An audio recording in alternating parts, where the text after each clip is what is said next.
Bueno, buenas noches.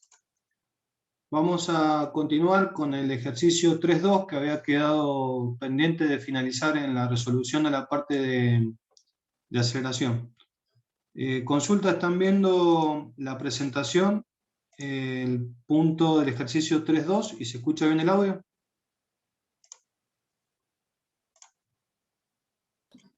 Hola, profe. Sí, se escucha y se ve bien. Bien. Bueno, ¿alguna duda, alguna consulta antes de avanzar?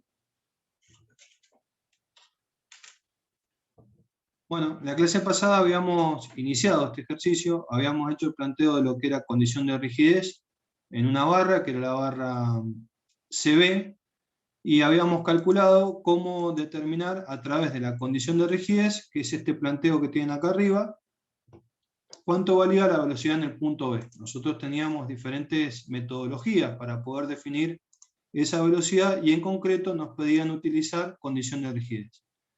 Si hacemos el planteo y despejamos, determinamos la velocidad en el punto B, y matemáticamente nos daba lo mismo que teníamos como dato, porque en este caso particular, este lado es igual a este lado, los dos valen 200, lo cual hace de que el ángulo sea 45 grados, y la proyección que estamos haciendo en este punto sea exactamente igual a la proyección que vamos a hacer en este otro punto. Entonces, como trigonométricamente el ángulo vale 45, nos darían las mismas proyecciones y el valor sería exactamente el mismo que teníamos como dato. Luego se hacía el mismo planteo, pero en lugar de trabajar en el punto B, lo hacíamos en el punto G, que era el punto medio de la viga. Calculábamos y en este caso nos daba 1.41. Hasta acá llegamos a clase pasada. Lo hago como introducción, no sé si hay alguna duda, algo que quieran repasar respecto a lo ya dicho. Si no, arrancamos con la temática que quedó pendiente. Bueno, nuestro dato que tenemos una vez que hemos hecho este cálculo de cuánto vale la velocidad en el punto B, que era de 2 metros sobre segundo, esta que está calculada acá, nos permite referirnos al punto A y calcular cuánto vale el ómega de la barra AB. Ese ómega va a ser la velocidad en el punto B dividido el radio. Y el radio lo tenemos como dato, vale 200. Es decir, si 2 metros sobre segundo lo divido 0.2 metros, lo que me daría es 10 radianes sobre segundo. En definitiva, el ómega lo puedo determinar conociendo la velocidad en el punto B y la determiné en esta expresión que está acá arriba. Despejando determino esa velocidad. ¿Qué es lo que tienen hecho acá arriba? Además me pedían el enunciado determinar cuánto vale la velocidad de la barra BC. Y para poder determinar la velocidad de la barra BC era necesario poder calcular cuánto vale la velocidad relativa del punto B respecto al punto C. Como yo conozco cuánto vale la velocidad del punto C, que era dato, fíjense de que está acá en color negro, lo que hacía era poner un vector igual y de sentido contrario, que es este que está en rojo, como menos B sub C. Una vez que dejamos detenido el punto C y nos paramos como observador en el extremo del punto C mirando esta barra, la única posibilidad de movimiento que tiene la barra es en forma perpendicular en el punto B como una rotación referida al punto C. Pero yo no tengo que perder de vista de que en el punto B yo tengo una velocidad y vale B sub B. Entonces el mismo valor que apliqué en el punto C con B sub B negativo, tengo que aplicarlo en el punto B. Y esto me genera una combinación de dos velocidades, que es la velocidad original, B sub B, y la velocidad menos B sub C. Si compongo trigonométricamente, obtendría, vectorialmente en realidad, si compongo obtendría la velocidad de B respecto de C. Al margen de su magnitud, que es la suma de los cuadrados, la raíz cuadrada de la suma de los cuadrados, que vale 2 en este caso cada uno de los catetos, es por qué esta es perpendicular. Eso es lo que tienen que interpretar o hacer referencia. Y el motivo por el cual es perpendicular esta velocidad relativa es porque el observador se para en el punto C, visualiza el punto B, y como esto es un rígido, el rígido no puede deformarse en su movimiento. Si yo no tuviese una componente totalmente perpendicular, y por un momento voy a hacer una componente que tenga una dirección cualquiera, supongamos fuese esta dirección en lugar de la que estamos planteando, que está en una dirección que es perpendicular, tendría una composición o una descomposición en una componente que es tangencial y en una componente que sería longitudinal, lo cual me estaría diciendo que esta velocidad que tiene el punto B está generando un distanciamiento respecto al punto C, instante se está alejando, lo cual me diría que esta barra no sería un rígido indeformable. Entonces no cumple la condición de rigidez. Entonces, si yo como observador me paro en el punto C y anulé la velocidad del punto C, poniendo una velocidad igual y de sentido contrario, tengo que hacer exactamente lo mismo en el punto B. Y lo que obtenga, al margen de su magnitud vectorial, tiene que ser perpendicular, porque si no es perpendicular, tendríamos que la condición de rigidez no se estaría cumpliendo. ¿Alguien no visualiza esto? ¿Alguien no lo entiende? Bueno, aplicando el mismo criterio al punto G, tenemos que llegar a la misma conclusión. El observador parado en C, mirando el punto G, la única alternativa de movimiento que visualiza es en forma perpendicular, porque si tuviese alguna proyección sobre la radial, lo que estaría generando es un alejamiento o un acercamiento del punto G respecto al punto C, y eso no invalida la condición de rigidez. Entonces, con el mismo criterio, yo conozco la velocidad en el punto C, conozco la velocidad en el punto G, porque lo acabo de determinar en el punto anterior, y lo que hago es colocar en ambas la misma velocidad. Es decir, en B sub C coloco una velocidad B sub C en sentido negativo, y me anula el movimiento del punto C, y como observador me paro en ese punto visualizando el punto G. Pero lo que voy a ver también tiene que tener asociado la misma velocidad B sub C ubicada en el punto G en sentido negativo. Compongo vectorialmente con la que conozco del punto G y lo que me estaría dando es la velocidad relativa de G respecto de C. Primero y principal, desde el punto de vista conceptual, tiene que ser perpendicular a la dirección de la barra GC o de la barra BC, como lo quieran ver. Y segundo, hay un gradiente de velocidad relativa que parte de cero en el punto C y se va incrementando en la medida que me alejo en forma proporcional a ese radio. Es decir, que si yo conozco la velocidad de G respecto de C y lo divido por el radio GC, lo que obtengo es omega en C. Y ese omega es el omega relativo de B respecto de C. Lo mismo lo puedo hacer con la velocidad relativa de B respecto de C dividida el radio que va del punto B al punto C. En cualquiera de los dos casos me tendría que dar lo mismo. Acá lo tengo calculado y me daría que la velocidad de B respecto de C dividido el radio BC va a ser igual a 10 radianes sobre segundo. Es decir, la rotación angular que nosotros tendríamos en este punto es el omega de B respecto de C que estamos determinando a través de esta expresión. ¿Alguna duda? ¿Todo lo ven? ¿Está claro lo que estoy comentando?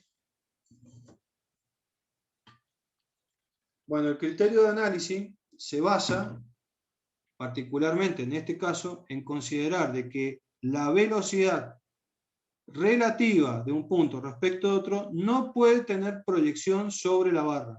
Si la tuviese, deja de ser un rígido. Y eso es lo que hay que hacer hincapié o foco, al modo de justificar el criterio de análisis por condición de rigidez, que es lo que estamos haciendo en este momento. Esto también se podría encarar con el criterio que vimos de la velocidad relativa de un punto respecto de otro igual a la velocidad de un punto menos la del otro. Es decir, si yo conozco dos velocidades, que es la ecuación que aplicamos para el ejercicio del barco, y quiero saber la velocidad relativa de uno respecto del otro, era la velocidad de B menos la velocidad de A, me daba la velocidad de B respecto de A. Eso mismo es lo que estamos aplicando acá, pero lo estamos aplicando en el punto B y en el punto G.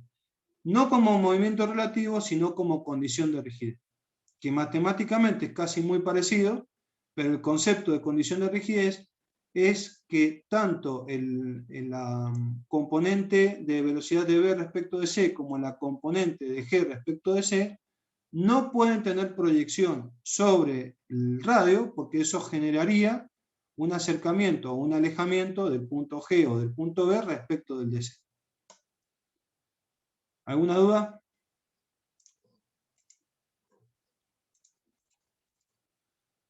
Bueno, vamos a el análisis de aceleración. Si vemos el enunciado me pedía en el punto A determinar la velocidad del punto B y del punto G. Ya lo hicimos. En el punto B, la velocidad angular de la barra AB y de la barra BC, es lo que acabamos de hacer.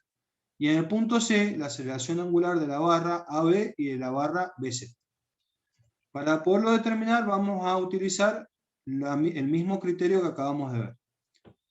Si nosotros consideramos de que la la velocidad en el punto C, que es esta que está acá, es dato, nosotros tendríamos en nuestro enunciado que la velocidad en el punto C, esta que está acá, es acelerado y está en la misma dirección de la velocidad. Y me la están dando como dato, vale 1 metro sobre segundo al cuadrado.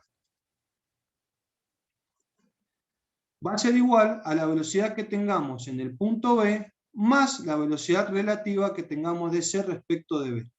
Es decir, que la velocidad que hay acá más la velocidad relativa de la que tengo en C respecto de B me tiene que dar exactamente lo mismo que la velocidad que tengo en C. Entonces la forma de calcular la velocidad en C, aplicando movimiento relativo, es la velocidad de arrastre, ubicada en el punto B, más la velocidad relativa, ubicada en el punto... perdón, digo velocidad y tengo que decir aceleración. Discúlpenme.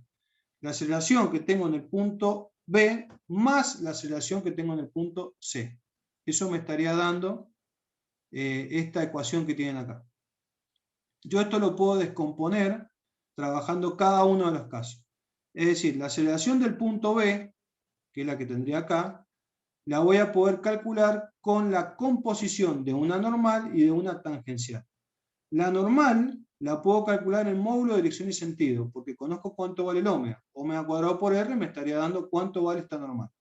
Y la tangencial solamente conozco que trabaja sobre una perpendicular al radio, en la recta de acción perpendicular al radio. Es decir, que tendría esta ecuación que tienen acá.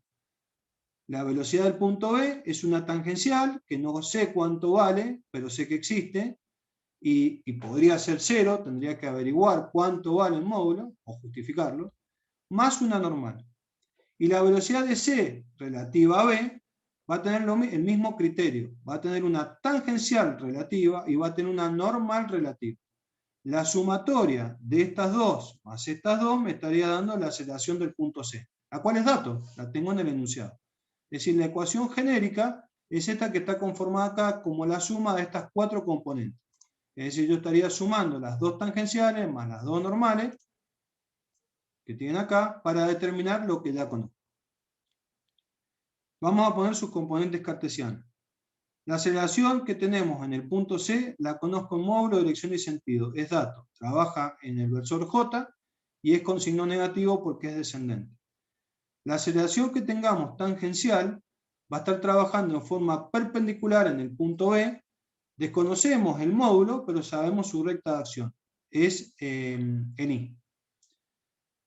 ¿Qué pasa si este signo, que acá han puesto negativo, porque va hacia la izquierda, yo lo tomo como positivo? Cuando despejo, si el resultado me da negativo, es porque el sentido adoptado es contrario al real. Yo acá, cuando no conozco su dirección, adopto un signo, y ese signo, si me cambia en el despeje, es porque fue contrario al real. El normal sé que va a ir hacia arriba, ese sí lo conozco, en módulo de dirección y sentido, es entrante la rotación en el punto A. Este que tienen acá. Y el tangencial de C respecto de B es este pequeño vector que tienen acá. Esto está hecho a escala, pero antes de trabajarlo, ustedes no conocen qué magnitud tiene, y va a tener un valor que es perpendicular a la barra. Recuerden que esta barra estaba a 45 grados. Por ende, ustedes tendrían que el seno de 45 y el coseno de 45 valen lo mismo, 0,707. Entonces no tendrían necesidad de tener que multiplicar por seno y por coseno, se ha unificado en un único valor.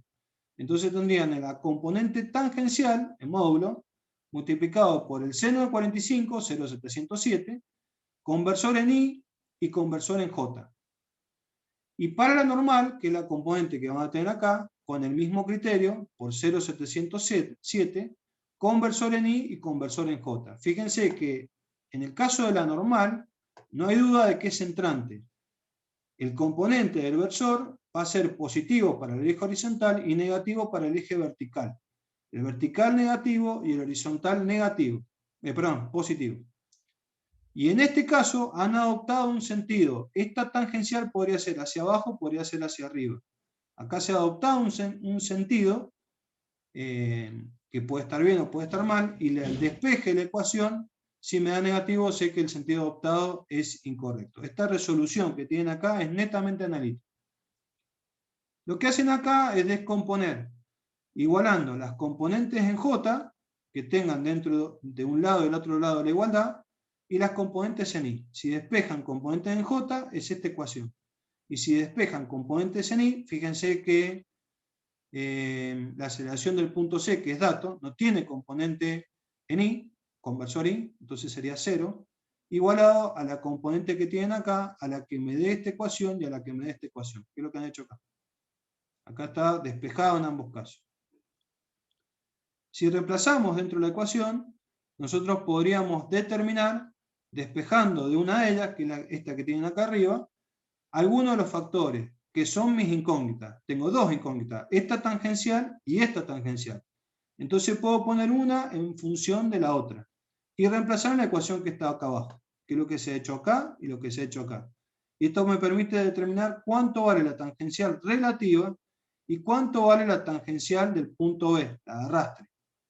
La suma de estas dos ecuaciones dentro de la ecuación general, con las que ya conozco, que eran las dos normales, acá están calculadas, me permiten determinar cuánto vale la aceleración angular, ya sea de la tangencial en el punto B, que me permite determinar la aceleración angular en el punto A, y de la relativa en el punto C, con esta tangencial, me permiten calcular cuánto vale la aceleración angular en el punto B, que es lo que tienen acá. En ambos casos va a ser la componente tangencial dividido el radio, la componente tangencial dividido el radio. Ese sería el camino, la metodología para poder llegar a determinar la aceleración angular que me está pidiendo el enunciado. ¿Dudas? Sí, profe, yo no sé de dónde salió la la AC sub B, no lo entendí cuando lo explicó recién. La Como aceleración, rígido, sí, como rígido, la barra CB rota respecto al punto B. El observador se para en el punto B, no ve el movimiento que le está provocando el punto A y mira esto como un rígido. Y lo que ve en ese rígido es una rotación que la calculaste en el punto anterior.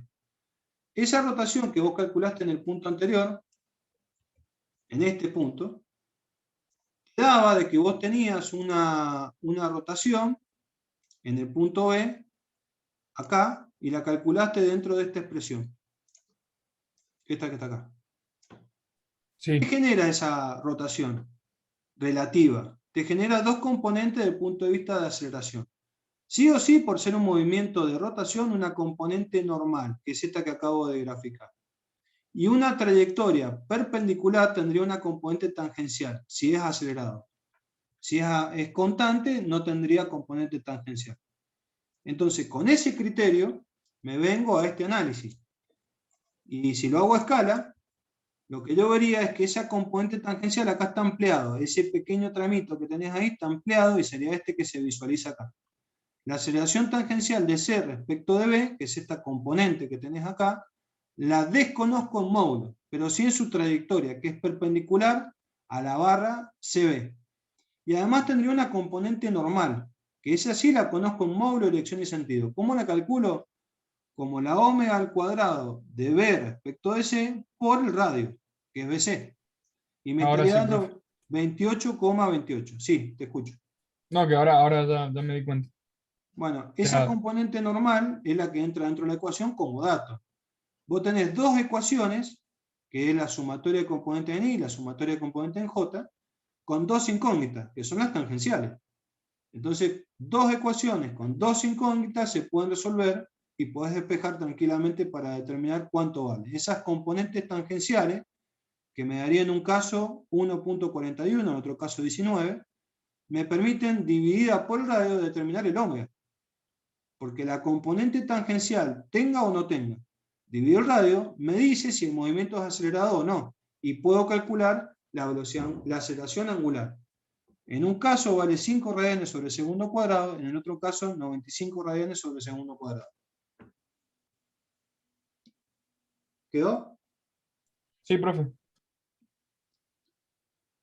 Bueno, en el Classroom le subí un ejercicio, que es este, el 3.3, que está planteado para el martes de la semana que viene.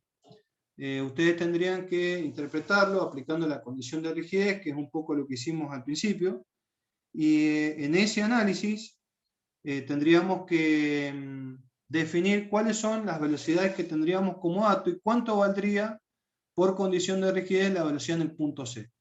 Recuerden que el criterio a aplicar es condición de rigidez y no movimiento relativo. Cualquiera lo podría resolver de una manera que no es la que pide esta temática. Ustedes lo que conocen en este ejercicio es cuánto vale mi aceleración en el punto B, que está trabajando en forma perpendicular y supongamos que sea ese valor. Y lo que conocen es la recta de acción que tendría la velocidad en el punto C, que sería sobre la horizontal.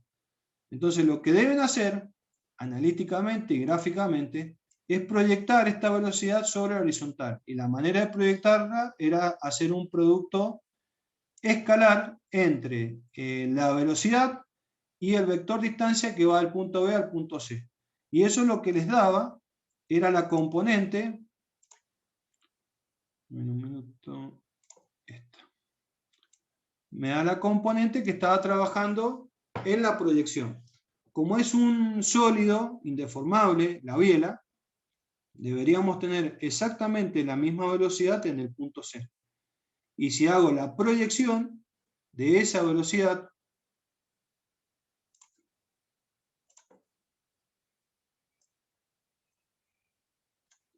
me tiene que dar la misma magnitud. Es decir, de que tendríamos una velocidad en el punto C por condición de rigidez, que es esa que está ahí. Esto es lo que tienen que hacer analíticamente, diciendo que la velocidad que tengo en B escalar el vector distancia CB va a ser igual a la velocidad que tengo en C escalar la distancia BC. Y ahí despejar cuánto vale B sub C, que es la que estaría acá. ¿Alguna duda? Sí, profe, hay una fórmula que decía que la velocidad en B va a ser igual a la velocidad en B por la barra, va a ser igual a la velocidad en C por la barra. Si nosotros podemos de alguna forma descubrir el ángulo que tiene la componente, o sea, la velocidad B y la velocidad C, ¿podemos aplicar esa fórmula? Es que esa es la que estoy diciendo yo. Esa es la condición de rigidez. Bien, listo. O sea, es la velocidad en B por la longitud de la barra escalar igualada a la velocidad en C por la longitud de la barra escalar. Vos la longitud en C, perdón, la velocidad en C es la incógnita. Entonces despejás de esa ecuación, operás el producto escalar y determinás cuánto vale esta velocidad. Para poder operar el producto escalar necesitas conocer los ángulos. Acá este es dato. Y ese dato te permite calcular cuánto valdría esta altura. Conociendo la hipotenusa, podés conocer el cateto opuesto con este ángulo a 45. Y si conocés cateto opuesto e hipotenusa, podés conocer cuánto vale el ángulo que tenés acá. Y por opuesto por el vértice es igual a ese ángulo. Y listo, ya tenés la resolución. Conociendo cateto opuesto y conociendo la hipotenusa, el seno es cateto opuesto sobre hipotenusa. Y despejás cuánto vale el ángulo acá. Y conociendo este ángulo es el mismo ángulo que vas a tener acá. Esa sería la manera. Perfecto, profe. Bueno, denme un minuto que tengo que cambiar de presentación. ¿Alguien tiene una duda?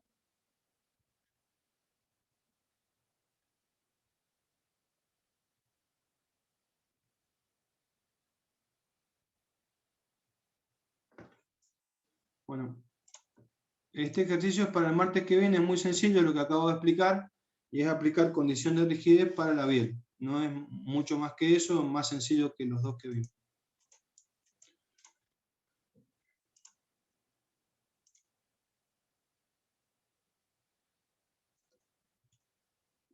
¿Están viendo la nueva presentación o siguen viendo la anterior? La anterior, profe. Ahí está, ahora sí se ve. La que dice semana 9. Sí, eso. Eso se ve. Bueno, dentro de las composiciones de rotación axiales vamos a analizar 3 tipos distintos. Uno de los tipos que vamos a tener son concurrentes, otra sería de ejes paralelos y otra sería de ejes alabeados. Y cada una de estas genera axoides de movimiento. Los axoides de movimiento son figuras representativas del movimiento y no de las piezas que están trabajando, que asemejan rodar sin resbalar en su movimiento de rotación. En cada uno de los casos siempre vamos a estar analizando rotación, pero con configuraciones distintas en cuanto a los ejes en los cuales están rotando. Si vamos al primer caso, habla de ejes concurrentes. En este caso habla de la composición axial de ejes concurrentes, y lo que podemos ver para poder analizarlo sería lo siguiente. Imaginémonos de que tenemos un aro, que es este que está acá, que se encuentra vinculado a un punto fijo que es el O3 y el O1. Eso genera de que este aro pueda rotar respecto a ese eje, generándome una rotación de arrastre. En paralelo a esa rotación de arrastre, imaginemos de que tenemos otro eje que va del punto O1 al punto O2, que rota respecto de ese eje. Y lo que estaría haciendo en esa segunda rotación es una rotación relativa de lo que sería el eje O2, O1 respecto al aro. Y el aro rota respecto a un punto fijo. Entonces tendríamos una rotación relativa que me estaría describiendo, trazando esta circunferencia más pequeña que tienen acá, y una rotación de arrastre que me estaría describiendo, trazando esta otra circunferencia más grande. Si miramos cada una de las rotaciones, son la omega sub r, que hace referencia al omega relativo al aro, y la omega sub a, que hace referencia al omega arrastre del aro. La combinación de ambas rotaciones me estaría dando el omega sub i, que es el omega total o resultante de este caso que estamos planteando. Si nosotros tomamos un punto cualquiera, genérico, P sub i, y hacemos el análisis de la rotación de ese punto respecto al movimiento relativo, y le sumamos la rotación al movimiento de arrastre, tendríamos una combinación de ambas rotaciones, que es la que vamos a analizar o a desarrollar en esta parte. E imaginemos que la velocidad relativa la podemos determinar desde ese punto P sub i como omega relativo por el vector distancia. El vector distancia sería P sub i menos O sub 1. Si hago lo mismo para la velocidad de arrastre, va a ser igual al omega arrastre vectorial P sub i menos O sub 1. Esta es la ecuación genérica que aplicábamos en movimiento relativo. Si yo sumo miembro a miembro, a ambos lados de la igualdad, le estaría faltando a esta ecuación genérica la velocidad B sub O1. Pero B sub O1 vale 0 para este ejemplo que estamos planteando. Por lo tanto, me quedaría que la suma de relativa más arrastre, más O sub 1, que vale 0, sería la absoluta. La suma de las omega, relativa más arrastre, vectorial, un vector que es exactamente el mismo, P sub i menos O sub 1. Entonces, lo puedo sacar como factor común de ese sumando, esto más esto, y me quedaría esta expresión que está acá. La suma de las velocidades relativas más arrastre la voy a llamar omega sub i. Entonces yo podría calcular la velocidad absoluta de un punto cualquiera si conozco omega sub i, que es la suma de ambas velocidades relativas más arrastre, y multiplicarlo por el vector distancia. Pero esto sería válido o viable para el caso de ejes concurrentes. Entonces el movimiento resultante es solo un movimiento de rotación instantáneo, tangente, por cuanto el sólido no cumple con la condición de tener dos puntos fijos, sino uno solo, que es el O sub 1, y este movimiento se lo denomina polar o esférico. El movimiento polar o esférico es el que tienen, por ejemplo, los engranajes cónicos, que representan este movimiento que estamos visualizando acá, en forma genérica a través de un aro con un eje que rota respecto al aro y que el aro rota respecto a su propio eje, combinado que lo único que tienen en común es el punto O1 y se lo denomina polar justamente por ese punto O1 y esférico por lo que vamos a analizar a continuación. ¿Alguien tiene duda de lo visto acá? Bueno, imaginemos por un momento que nosotros tenemos ejes concurrentes, que es lo que hemos planteado, que es el eje X1 y el eje X2, que son concurrentes respecto a un punto O1. En el eje X1 vamos a tener una rotación Ω1. Y en el punto X2, perdón, en el eje X2 vamos a tener una rotación Ω2. Y queremos estudiar cómo se comportan estas rotaciones y las tenemos que representar con sus axiones de movimiento. Los axiones de movimiento, recuerden que dijimos que eran figuras que representaban el movimiento que tenían dos cuerpos cualquiera con formas cualquiera. En este caso podrían ser engranajes. Lo que hacemos es poner dos ómegas, Ω1 negativo. ¿Por qué ponemos dos?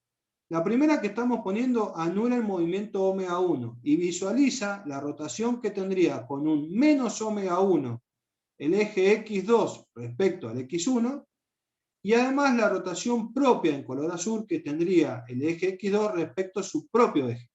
Es decir, hay una combinación de dos rotaciones que son las que vimos recién. Una que es referencia al eje X1 y otra que es referencia a su propio eje. Entonces el punto que estamos estudiando, genérico, va a tener dos rotaciones combinadas.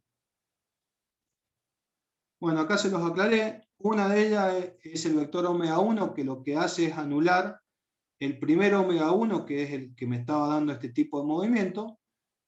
El segundo es la que me hace rotar el eje. Si lo sacamos, porque se anularon entre sí, me quedaría esta combinación que es la que vimos recién. Un Ω1 con un menos Ω1, que esta condición particular me daría axoides externos. Si nosotros lo hacemos como estaba planteado anteriormente, serían axoides internos. Ahora lo vamos a ver en la medida que lo vaya desarrollando. Lo que se plantea es una composición vectorial de estos dos vectores y obtenemos un omega resultante, que es el que está en color verde, que me sería denominado para este ejemplo Ω2,1. Ese Ω2,1 sería la resultante de rotación de ambas combinaciones de rotación de arrastre más relativa en un único ómega, que es el Ω2,1. Si nosotros trazamos un radio que sea igual a la magnitud de este vector, que es esta trayectoria que acabo de marcar acá, me estaría marcando en el plano que estamos analizando una semicircunferencia. Pero si esto lo vemos en el espacio, tengamos en cuenta que lo único que tiene fijo es ese punto O1, yo podría describir una esfera haciendo rotar este radio en cualquier dirección que yo quiera. Y es lo que vamos a hacer ahora. Imaginemos de que nosotros hacemos rotar este Ω1 respecto al X2 con una velocidad angular relativa. Era el Ω2 que acabo de poner. Lo que estaría pasando es que instante a instante iría rotando con esta trayectoria circular en esa esfera de la cual estamos hablando que hubiéramos generado con el movimiento en cualquier posición del Ω2,1 inicial. Es decir, toda esa vuelta que acabo de dar me estaría generando este cono. Y ese sería el axoide de movimiento relativo que tendríamos respecto al Ω2.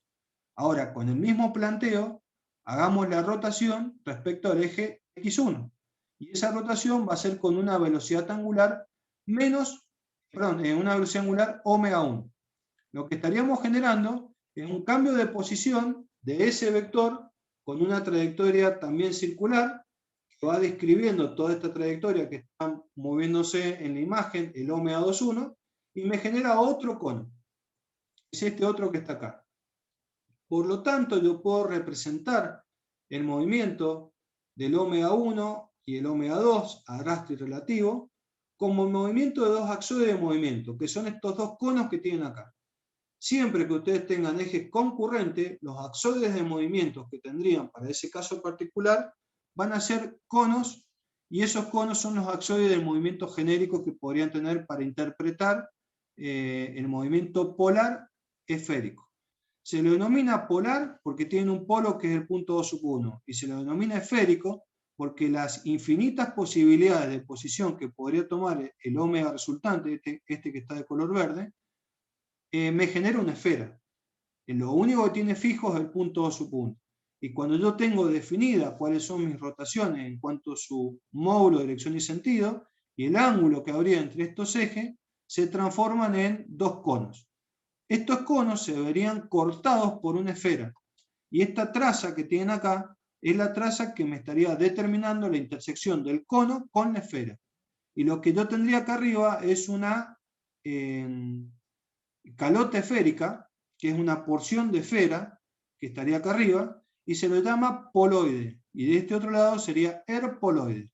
Si en lugar de haber trabajado con este omega 2,1, con este vector o con esta radio que tiene hasta acá arriba fuese menor, yo cortaría por esta otra traza más chica, me daría una esfera más chica, pero seguiría siendo un movimiento polar o esférico representado por dos conos, que son los axoides de movimiento. ¿Alguna duda?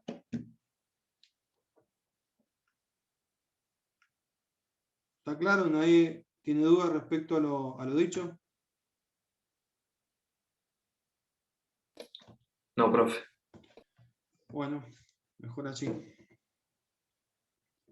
Bueno, en el apunte, ustedes tienen la representación directamente de los axoides de movimiento, lo que les comenté que se denominaba erpoloide y poloide, que es la intersección que ustedes tengan entre el cono y la esfera de la cual estamos hablando, y el contacto entre los axoides de movimiento es el EIR, que es el eje instantáneo de rotación.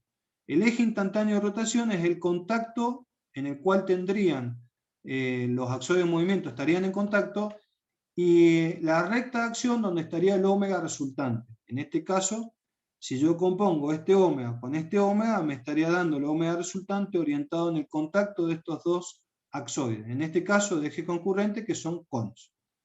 Si miran esta otra imagen, pueden visualizar exactamente lo mismo, y se alcanza a ver la esfera de la cual estamos hablando, que tendría como centro el punto O. Y se puede representar sobre esta esfera el movimiento de rodadura sin resbalar de la circunferencia poloide con la erpoloide en un punto de contacto que es el punto C, que normalmente en un movimiento plano es el equivalente al CIR, centro instantáneo de rotación. ¿Dudas?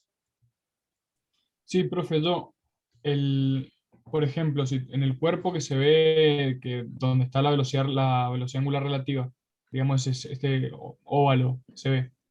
Ahí, por ejemplo, si yo tomo un punto P cualquiera, el punto P cualquiera rota rota alrededor de W1, o sea, en el momento, en ese instante, rota como en dirección de W1, digamos.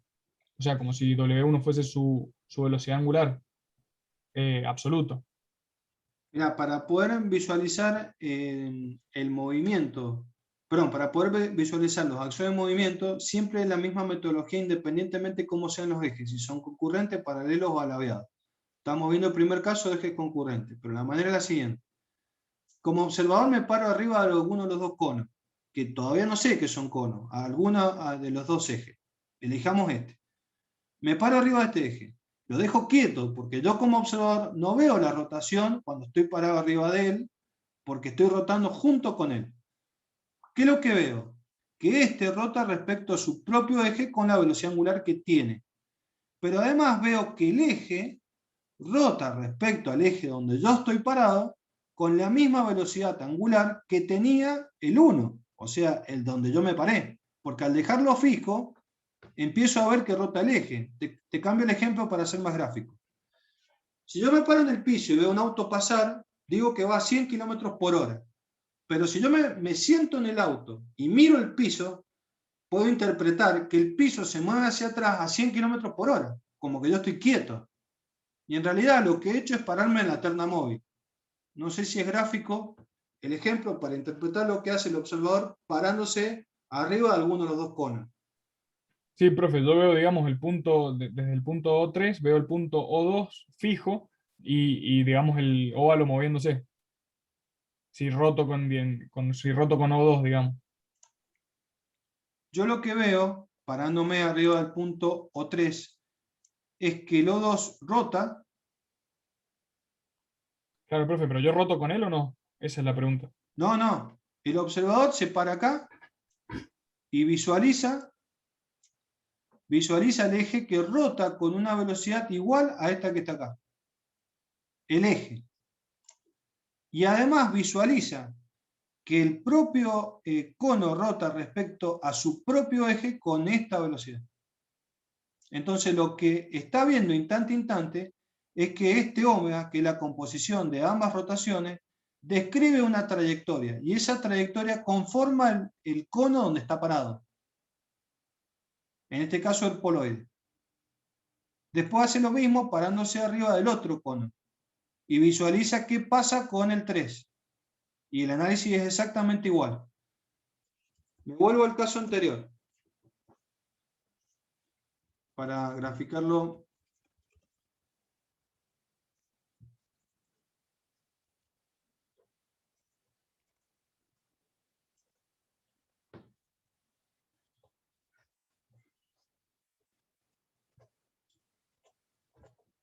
Vos tenés este omega, el omega resultante es la suma de los dos omegas, y te parás como observador arriba del eje X2 en este caso.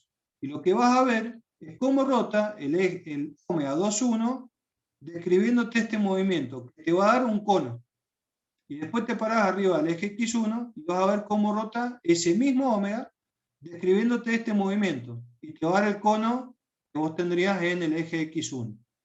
Pero para poder ver esa rotación, tenés que ver la combinación de dónde surge esa rotación. Es decir, el omega 2,1 es una suma vectorial del omega 2 con el menos omega 1. ¿Y por qué menos omega 1? Porque yo me paro arriba del eje X1 y lo detengo. Por eso aparece el menos omega 1. Y si hiciera el mismo análisis parándome arriba del eje X2, yo vería un menos omega 2, donde detengo el movimiento para poder visualizar el movimiento que tiene el otro cono. Entonces lo que interpreto en esa visualización relativa es un movimiento del eje con una velocidad angular igual a la que yo acabo de tener, que es el ejemplo que puse del auto. O sea, yo estoy mirando el piso y en lugar de decir que el auto se mueve con 100 km por hora, digo que el piso se va hacia atrás con 100 km por hora y que el auto está quieto. ¿Y esto está bien o está mal? Y depende de quién lo esté mirando, de dónde esté el observador. Si el observador está sentado en el auto, ve el piso que va para atrás. Y desde el punto de vista del movimiento, el piso se mueve respecto al auto con una velocidad igual y de sentido contrario. Acá pasa exactamente lo mismo. Yo me paro arriba del cono, dejo de ver la rotación del cono y comienzo a ver que el otro engranaje rota respecto al primero. Voy a hacer otro ejemplo para ver si queda más claro. Supongamos que tengo dos ruedas que están en contacto. Vamos a suponer ahí, dos ruedas que están en contacto y están rotando con una determinada velocidad.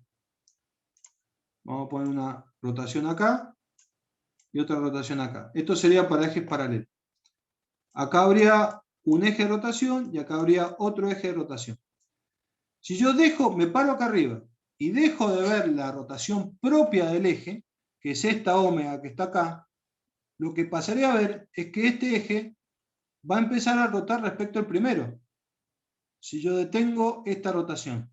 Porque no es que desaparece el omega. Al pararme como observador arriba de un engranaje, veo que este eje está rotando alrededor de ese engranaje que yo lo veo detenido. Porque me paré arriba de él. ¿Está claro? Entonces, Sí, profe, se entiende.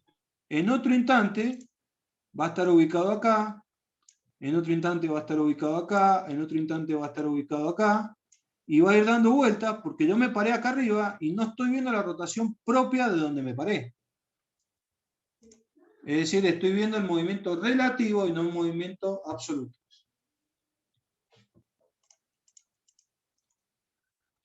Bueno, los axoides de movimiento de los cuales estamos hablando serían conos y se utilizan, que ya lo van a ver en elemento de máquina, en cuarto año, para hacer cálculo resistivo de engranaje, en este caso cónico, que tienen a la izquierda sería engranaje recto, cónico, el que tiene a la derecha sería engranaje helicoidal, cónico.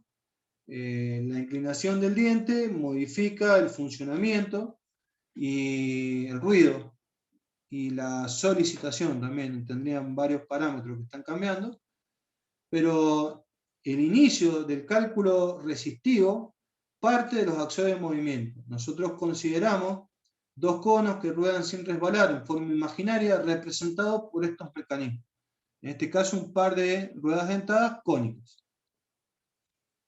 La particularidad es que pueden cambiar la trayectoria de rotación en un ángulo cualquiera. Acá lo tienen a 90 grados, pero pueden elegir cualquier ángulo en cualquier posición y se puede aplicar este concepto o este criterio. ¿Alguna duda respecto a esto?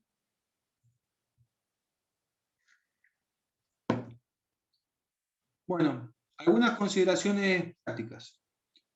Hay un método que se llama método de Treadle, que tienen en el apunte y es esta imagen que tienen acá. El método de Treadle consiste en un método para poder definir cuál sería el Z equivalente, es decir, la cantidad de dientes equivalente que tendría un engranaje, como si fuese ejes paralelos en movimiento plano. En este caso tenemos ejes concurrentes. Los ejes concurrentes me estarían generando conos. Imagínense esta esfera, esta que tienen acá, que tienen los conos, que son este que está formado acá y este otro que está formado acá, que ruedan sin resbalar a través de su contacto. Ese contacto es esta línea, que es el eje instantáneo de rotación. Si nosotros hacemos intersectar este cono y este otro cono con la esfera, me estaría dando una trayectoria en esa intersección, que es esta que viene por acá, de la esfera con el cono. Y lo mismo para el otro caso. La esfera con el cono toca por acá.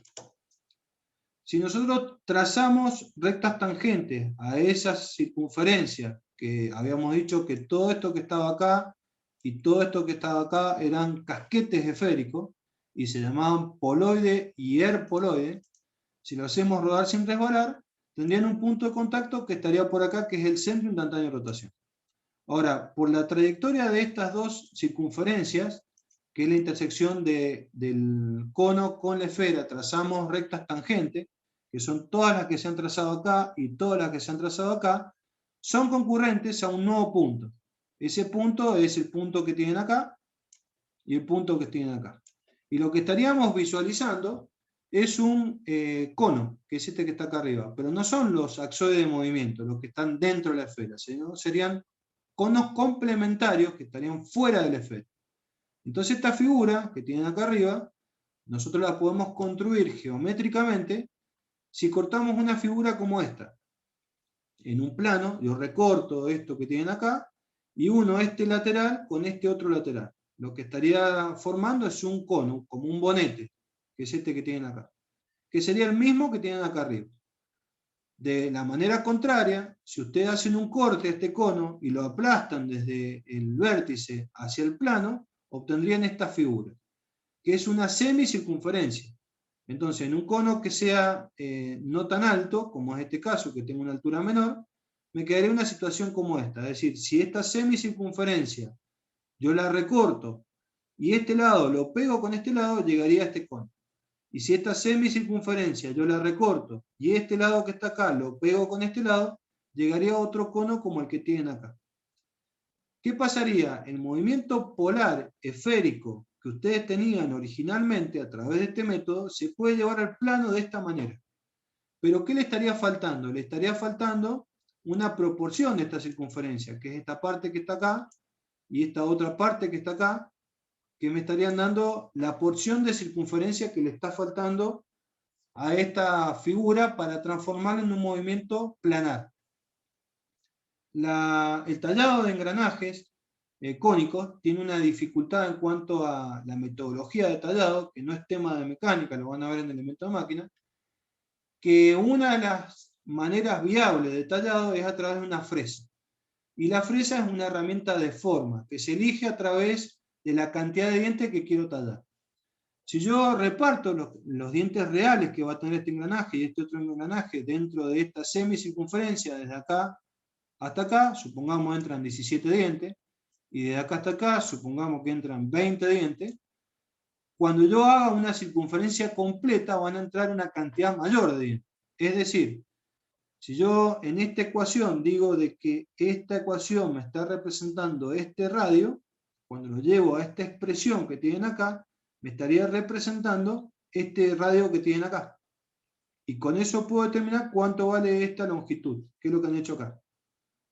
Y considerar como si fuesen los radios primitivos de dos circunferencias rodando en el plano.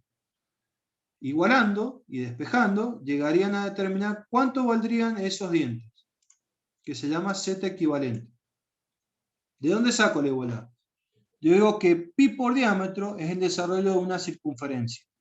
Y de la misma manera puedo calcular la cantidad de dientes, el valor que yo tendría de diámetro como Z por el paso, que es lo que tienen acá. El paso es la distancia que tiene entre dos puntos homólogos, y Z es la cantidad de dientes. Si hace lo mismo con el Z sub i, que sería el equivalente de las dos figuras que están rodando siempre escolar en el plano, que es las que estarían acá arriba, es esta otra ecuación que tienen acá abajo. Pi por diámetro por el radio, en realidad pi por diámetro me da el desarrollo, y acá tienen pi por 2 veces el radio, que es lo mismo. Eso va a ser igual al Z equivalente multiplicado por el paso. El paso tiene que ser el mismo para un caso que para el otro. Entonces, si esta ecuación despejo el paso, igualo esta ecuación con esta ecuación, se me simplifica 2, se me simplifica pi, y me quedaría esta relación, de la cual puedo despejar que el Z equivalente va a ser igual al Z real multiplicado por la relación de radio. Y si ven acá, la relación de radio, este es ρ y este es radio, que es esto mismo que tienen acá, es el coseno de este ángulo. Y este ángulo es el ángulo de inclinación que tenga el cono. Entonces, dependiendo cuánto valga el ángulo de inclinación del cono, pueden sacar el Z equivalente, o el Z ideal, que tendría como si fuese un movimiento plano. Y este método, que se llama método de Treadle, me permite determinar la cantidad de dientes para seleccionar la fresa en un método de tallado. Por el momento, en mecánica y mecanismo, sería la única incumbencia que le daríamos al método, y no haríamos ejercicios relacionados con esto, solamente a nivel conceptual saber para qué sirve el método de Treadle, pero en el elemento de máquina vamos a empezar a aplicar el método de Treadle para hacer el cálculo desmodrómico de un engranaje cónico y luego el cálculo resistivo de ese mismo engranaje. ¿Alguna duda respecto de esta temática? ¿Está claro? Sí, profe. Bueno, vamos al ejercicio 3.4. El ejercicio 3.4 plantea lo siguiente. Un par de ruedas dentadas cónicas con eje fijo que se interceptan tienen las características que muestra la figura. Sabemos que la rueda dentada menor gira con omega 1. A, expresar omega 2 en términos de alfa y beta, y B, para un alfa igual a 30 grados, un beta igual a 60 grados, un omega 1 igual a pi sobre 2 radianes, 1 sobre radianes, calcular omega 2. Esa sería la consigna. Presten atención que alfa es el ángulo que tiene el cono del piñón y beta es el ángulo que tiene el cono de la rueda. En este caso ambos engranajes son cónicos de ejes concurrentes y el punto de concurrencia es el punto O. Nosotros tendríamos en su resolución la forma genérica y luego en el punto B la aplicación concreta. ¿Qué tenemos como dato? ¿Cuánto vale, en nuestro caso, el valor de omega 1? Y lo que pretendemos es expresar la ecuación de omega 2 en función de estos ángulos. Nosotros sabemos que en el punto de contacto, este que tienen acá, entre ambos axoides, que es en el eje instantáneo de rotación, omega 1 por R1 va a ser igual a omega 2 por R2. Pero R1 y R2 son variables en función de la distancia que yo tenga al polo. En este caso, me están dando cuánto valdría ese valor concreto. Es decir, que si yo planteo esa igualdad, las velocidades que yo tenga en este punto, perpendiculares a la hoja o a la pantalla, deberían darme exactamente la misma velocidad en módulo, dirección y sentido. El radio lo puedo poner en función del ángulo. Y la manera de hacerlo es con el vector posición. Es decir, P menos O, esto que tienen acá, multiplicado por el seno de este ángulo, me estaría dando cateto opuesto. Y ese cateto opuesto es el radio 1. Si hago lo mismo, pero ahora en lugar de trabajar con el seno de la mitad de este ángulo, hacen el seno de la mitad de este ángulo, lo que estarían obteniendo es este otro cateto opuesto que es R2. Es decir, la hipotenusa por el seno del ángulo, fíjense que la mitad de la que tiene el cono total, obtendrían esos radios. Y reemplazando dentro de esta ecuación, llegarían a esta ecuación genérica. Si de esta ecuación yo despejo, el seno de alfa sobre 2 lo paso dividiendo y me quedaría esta relación, que el omega 2 va a ser igual al omega 1 por la relación de los ángulos, de los senos de los ángulos del cono dividido 2. Matemáticamente, alfa vale 30, beta vale 60, y omega 1 vale pi sobre 2. Si reemplazan dentro de esta expresión, me quedaría que el omega 2 es 0.813 radianes sobre segundo. ¿Alguna duda? No, profe, yo lo entendí, pero entonces esto lo vamos a tener esta aplicación, digamos, de estos ángulos en mecánica y mecanismo, van a entender para qué sirven, digamos. Esto sí es mecánica y esto sí se va a evaluar, que son los axones de movimiento para ejes concurrentes. Nosotros tenemos que ver en esta unidad 3 tipos de axoides: ejes concurrentes, ejes paralelos y ejes alabeados. Lo que estamos viendo ahora es uno de los casos. Terminado esto, nos vamos a meter en ejes paralelos. Y terminado ejes paralelos, nos vamos a meter en ejes alabeados.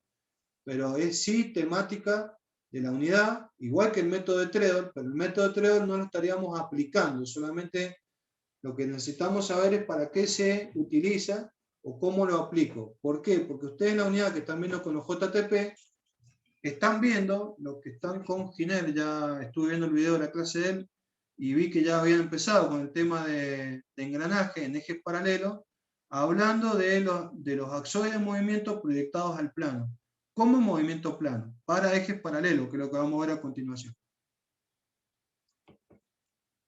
¿Está claro esto? ¿Alguna duda?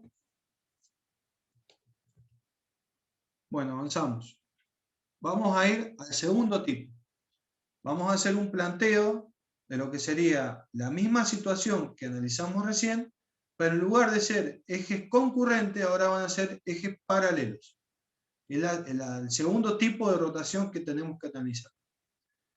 El mismo criterio. Hacemos rotar el aro respecto al eje O3 o 1, con una velocidad angular omega 1. Y tenemos un cuerpo que está rotando respecto al aro en un eje O4 o 2. Es decir, que el cuerpo tiene dos rotaciones combinadas. Una de arrastre provocada por omega 1 y una relativa provocada por omega 2.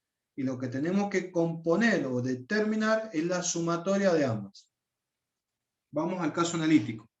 Si tengo un punto P sub i genérico, al cual tengo que calcular cuánto vale la velocidad en ese punto, la calculo como omega 1 vectorial P sub i menos O sub 1. Y a eso le tengo que sumar la velocidad provocada por omega 2. Omega 2 vectorial P sub i menos O sub 1. Perdón, menos O sub 2. A esta ecuación genérica le estaría faltando la velocidad del punto O sub 1. Porque si esto le prestan atención, es omega de arrastre. Y si esto le prestan atención, es omega relativo. Por ende, lo que me estaría dando es velocidad de arrastre más velocidad relativa, y le faltaría más velocidad de O sub 1. La velocidad de O sub 1 vale 0, porque en este ejemplo, BO sub 1 vale 0, el punto fijo de la terna móvil, el punto de origen de la terna móvil está fijo. La relación entre omega 1 y omega 2 es la relación de transmisión, que es esta que tienen acá, de la cual pueden despejar que omega 2 va a ser igual a omega 1 sobre la relación de transmisión. Es decir, este término que está dividiendo pasa multiplicando, y este que está multiplicando pasa dividiendo, y llegamos a esta expresión. Por ahora la tomamos como una expresión en la cual vamos a reemplazar acá arriba para dejar todo en función de una de las dos variables, ya sea omega 1 u omega 2. Si hacemos ese planteo, en este lugar tendríamos que meter su equivalente, que es Ω1 dividido la relación de transmisión. Al reemplazar acá arriba, me quedaría esto que tienen acá. Una vez que hago eso, puedo sacar factor común de la expresión Ω1. Ω1 lo puedo sacar factor común y Ω1 lo puedo sacar factor común. ¿Qué es lo que han hecho acá? Me quedaría esta expresión que tienen acá. Y a su vez, de esta expresión puedo sacar factor común, relación de transmisión más 1 dividido relación de transmisión. ¿Qué es lo que han hecho acá? Si sacan afuera, me quedaría esto. Desde P sub I, fíjense que ya lo tienen. Pero de la otra relación, que es O sub 1 y O sub 2, no lo tienen. Entonces lo tienen que multiplicar por ese valor. Hagan la ingeniería inversa. Si esto que tienen acá lo multiplican por P sub I, llegarían a este término y a este término. Y si esto que tienen acá lo multiplican por esto que está acá, llegarían a este término y a este término. Para entenderlo, cuando lo mastiquen, lo desarrollen, hagan la ingeniería inversa. Vayan multiplicando esto por esto. Y llegarían a esto que tienen acá. Una vez que han hecho eso, que es llegar a esta expresión que está acá, estarían definiendo cuánto valdría en función de Ω1 y de la relación de transmisión el valor de la velocidad en un punto en forma genérica. Pero esta ecuación que está acá, si hacen distributiva, llegarían que es igual a Ω1 más Ω2. ¿Por qué? Porque me quedaría Ω1 multiplicado por relación de transmisión más Ω1. Y si se vienen acá, lo que me estaría dando en el numerador es simplificar relación de transmisión con relación de transmisión, que no es ni más ni menos que Ω1. Y a eso le tendrían que sumar, perdón, que es Ω2. Y a eso le tendrían que sumar el Ω1. Entonces, en definitiva, este producto que está acá es la suma de Ω1 por Ω2. Repito, relación de transmisión, si lo reemplazan acá y acá, es Ω1 sobre Ω2. Cuando ustedes multiplican numerador y denominador por esta relación, acá y acá, y hacen distributiva con el Ω1, llegarían que es igual a la suma. Entonces yo puedo reemplazar todo esto por Ω1 más Ω2. Ahora me faltaría trabajar con esto otro, para ver qué es lo que significa, qué es lo que han hecho acá. La primera parte está trabajada acá, la segunda parte la vamos a trabajar ahora. Yo podría reemplazar la relación de transmisión por su equivalente, Ω1 sobre Ω2, y acá abajo, si reemplazo Ω1 sobre Ω2 más 1, es equivalente a decir Ω1 más Ω2 sobre Ω2, lo que tienen acá. Este término, que está acá, lo que me estaría marcando, si esto es división, lo pasan arriba multiplicando, es un equivalente a esto. Y esto, si recuerdan lo que vieron al principio de la unidad temática número 2 de geometría de masa, que era calcular el centroide de una masa en particular, decían que la masa parcial 1 o la coordenada respecto a esa masa, más la masa parcial 2 por la coordenada respecto a esa masa, dividido la masa total, me daba la coordenada del centro de masa. Acá fíjense que la estructura de la ecuación es exactamente la misma, pero en lugar de ser una masa acá, una masa acá, una masa acá y una masa acá, lo están haciendo con un ómega. Es una velocidad parcial, y esta es la suma de velocidades que sería la velocidad total. Entonces lo que estarían determinando con esta ecuación que tienen acá es el punto O asterisco. Y el punto O asterisco es el lugar por el cual está pasando la resultante del sistema. Entonces pueden definir que toda esta expresión que está acá hace referencia a la coordenada P sub I menos O asterisco. Y toda esta expresión que tiene acá hace referencia a la suma de Ω1 más Ω2. Por lo tanto, la ecuación resultante, reemplazando con ambas condiciones, es que la velocidad de un punto cualquiera va a ser igual a la suma de velocidades vectorial P sub I menos O asterisco. Este O asterisco que tienen acá es un punto característico por donde pasa el eje instantáneo de rotación. Y si esto lo llevan a lo que están viendo en movimiento plano, en un plano es por donde pasa el CIR, centro instantáneo de rotación, sobre ese plano. Y ustedes pueden calcular, conociendo la velocidad del sistema aplicada en ese punto, en cualquier lugar. Es decir, que toman como referencia el centro instantáneo de rotación y multiplican por la distancia a cualquier punto. ¿Alguna duda respecto a esto?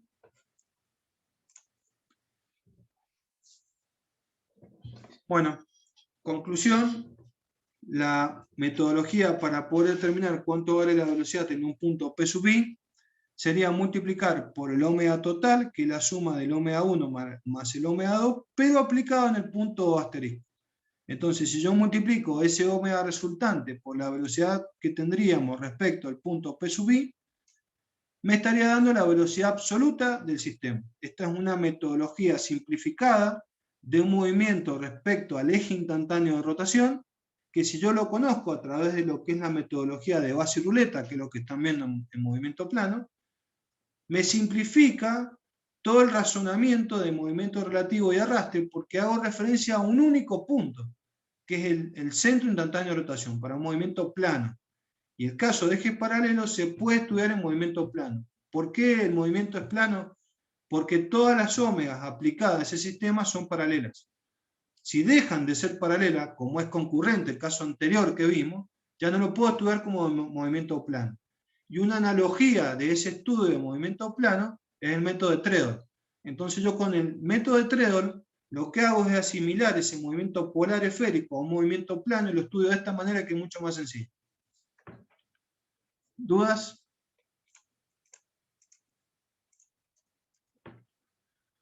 Bueno, vamos a un caso particular, o los casos particulares que son muy comunes que tendríamos para este tipo de análisis, de lo que serían ejes paralelos. Si nosotros tomamos como ejemplo que omega 1 es igual a omega 2, es decir, que ambas son iguales, la relación de transmisión que tendríamos valdría 1. Y en este ejemplo concreto que tendríamos acá, me daría 2 veces omega, el valor de omega, porque es la suma de dos valores iguales. Y lo otro que me daría, que el punto O asterisco sería la suma de O sub 1 más O sub 2 dividido 2, que es el valor medio. Es decir, que el punto O asterisco se encontraría justo a la mitad de esta distancia. Y los axones de movimiento que tendría para este caso particular serían dos cilindros del mismo radio. Si en lugar de que sean iguales, como caso particular, son iguales, pero de signo contrario, la relación de transmisión sería negativa. Y esa relación de transmisión negativa, cuando yo opero y la resuelvo, me estaría dando que la velocidad va a ser igual a omega 1 vectorial O sub 2 menos O sub 1, y no O asterisco. Esta es la expresión independiente de P sub i, se independiza del lugar donde se encuentre P sub i, y es decir que todos los puntos del sólido tienen la misma velocidad, es una traslación. Recuerden que nosotros habíamos visto en la clase pasada de que nosotros podíamos tener una traslación de un caso de rotación cuando teníamos que la barra o el sólido que estábamos estudiando, que va del punto A al punto B, se mantenía paralelo a sí mismo en cualquier instante de análisis. Para hacer ejemplo de esto, veamos los pedales de una bicicleta. Si ustedes visualizan, los pedales de la bicicleta siempre se mantienen paralelos a sí mismos, lo cual hace de que estemos aplicando esta condición, donde el ómega, que los está haciendo rotar, que es el ómega que tendríamos con la cadena, el ómega que está en este eje, es exactamente igual, pero en sentido contrario, al ómega que tenemos en el eje del propio pedal. Ese ejemplo particular que estamos viendo de rotación del pedal de una bicicleta es el que estaríamos analizando en este caso particular. Desde el punto de vista de aplicación de lo que serían engranajes de ejes paralelos, la única finalidad que tendría cuando omega son iguales, pero en sentido contrario, es cambiar el sentido de rotación, pero que no cambie la relación de transmisión. Sigue siendo 1, pero con un sentido de rotación distinto. Es decir, si la entrada era horaria, la salida va a ser antihoraria, y viceversa. ¿Dudas?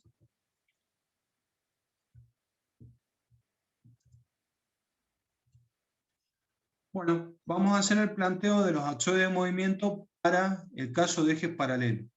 Supongamos que en el eje X1 tenemos un omega 1, en el eje X2 tenemos un omega 2, y tenemos que determinar cuáles son los axones de movimiento. Lo primero que hacemos es plantear un sistema nulo, de un menos omega 1 con un omega 1 en el eje O sub 2 que se anulan entre sí y es como si no estuviesen. Son los dos que acabo de colocar. Pero en particular, estos dos ejes, estos dos omega, el original que tienen acá abajo, me generan una cupla de rotación. Y ojo, que la cupla que tendría ahora es una cupla de omega, que trae como consecuencia una velocidad de traslación perpendicular al plano en el cual se encuentra. Repito, trae como consecuencia una velocidad de traslación perpendicular al plano en el cual se encuentra. Si esto lo llevamos a lo que ustedes vieron en física o lo que vieron en el repaso en la unidad número 0, este vector que estaba acá era una fuerza y este otro vector era una fuerza y la cupla de fuerza me da un momento perpendicular al plano. La analogía de fuerza para lo que estamos viendo es velocidad angular y la analogía de velocidad de traslación para lo que estamos viendo es el momento de lo que ustedes conocían de física o de mecánica vectorial, aplicado a un sistema de velocidades. Es decir, que cuando yo compongo este omega con este menos omega 1, lo que me estaría generando es una cupla, una velocidad que es perpendicular al plano donde se encuentra esa cupla.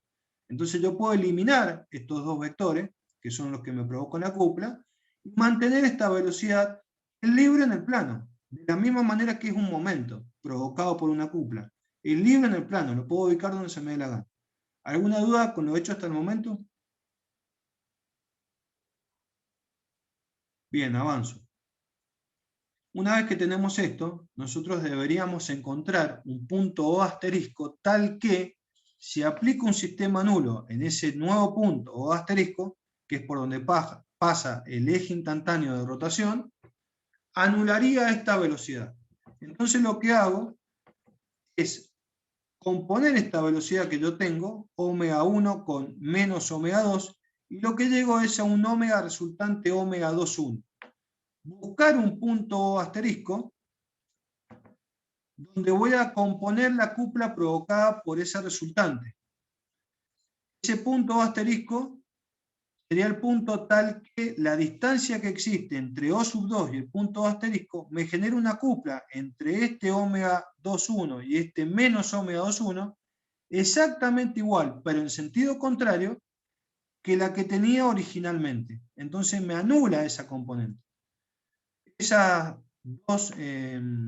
Esos dos vectores me provocarían una cupla igual, pero de sentido contrario, que la que hice de color azul. Desaparece la cupla y estas dos velocidades, B con menos B, también desaparecen. Llegaría como resultado en el punto asterisco a una resultante que es el omega 2,1. Todo lo que hicimos analíticamente recién, explicado vectorialmente, es lo que acabo de hacer. La explicación analítica se respalda con esta explicación vectorial que acabo de hacer. El punto asterisco es por donde pasa el eje instantáneo de rotación, y si esto hace una analogía con lo que vieron en cálculo vectorial en la unidad 0, es donde el momento era mínimo. En este caso es donde la velocidad angular sea mínima. Es decir, ustedes tendrían un axoide de movimiento, que es un cilindro, que es la visualización de la rotación de este omega 2,1 respecto del eje X1 como observador en el eje X1, viendo el omega 2,1 rotar con una velocidad respecto al eje X1 con una velocidad omega 1. Si hago lo mismo respecto al eje X2, visualizo otro cilindro que rota la velocidad omega 2,1 con una velocidad omega 2. Y lo que se conforman son los axones de movimiento para ejes paralelos, que son dos cilindros. Estos cilindros ruedan sin resbalar y transmiten rodadura pura, uno respecto del otro, que se pueden estudiar en movimiento planar, porque este caso particular tiene los omegas paralelos. ¿Alguna duda?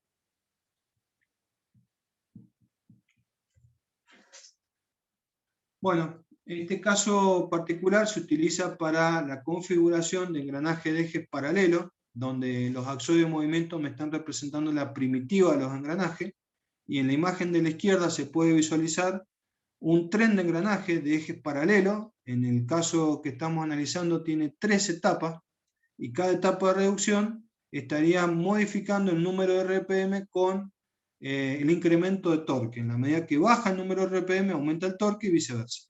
Entonces el eje de entrada normalmente es de menor diámetro, porque tiene mucha velocidad y poco torque, y en la medida que va transfiriendo esa velocidad a una disminución de RPM, aumenta el torque. Fíjense el incremento de diámetro que tiene en la salida, porque acá hay mucho torque y poca velocidad. En un par de ruedas dentadas, normalmente por la primitiva, que es un valor del radio que estaría más o menos a la mitad de lo que es el diámetro exterior y el diámetro raíz, estarían teniendo la primitiva imaginaria, que no existe en la realidad, donde estaría ese cilindro que rueda sin resbalar en contacto lineal. ¿Qué pasaría si yo quisiera transmitir potencia con estos cilindros? Necesitaría un coeficiente de rozamiento muy grande, muy elevado, para que no patine. Y en el caso donde yo tengo que mantener sincronismo entre la entrada y la salida, conductor y conducido, requieren de estas salientes y entrantes, que son el dentado que va a tener un par de ruedas dentadas, que permiten esa transmisión desmodrómica entre conductor y conducido, dándome la transmisión con una relación de transmisión constante, que es lo que tienen los ejes paralelos. Acá tienen en forma esquematizada, cuando las ómegas son en sentidos contrarios, que los axones de movimiento son externos, y cuando las ómegas son en el mismo sentido, los axones de movimiento son en la misma, perdón, son internos. Fíjense que acá tienen un cuerpo A sub 1 representado con un omega 1 en el eje X1, y un cuerpo A sub 2 representado con un omega 2 en el eje X2. Cuando son en direcciones contrarias, son axoides externos, que son los engranajes más comunes que van a encontrar, pero si fuesen en el mismo sentido, rotan en la misma dirección y tendría un axoide interior al otro. Bueno, hasta acá nomás llegamos. Por el tiempo tengo que cortar, y la clase que viene retomamos ya encarando el próximo ejercicio, que sería el 3.5. Bueno, buenas noches, estamos en contacto y finalizamos por el momento la clase. Gracias, profe, hasta luego. Hasta luego. Buenas noches.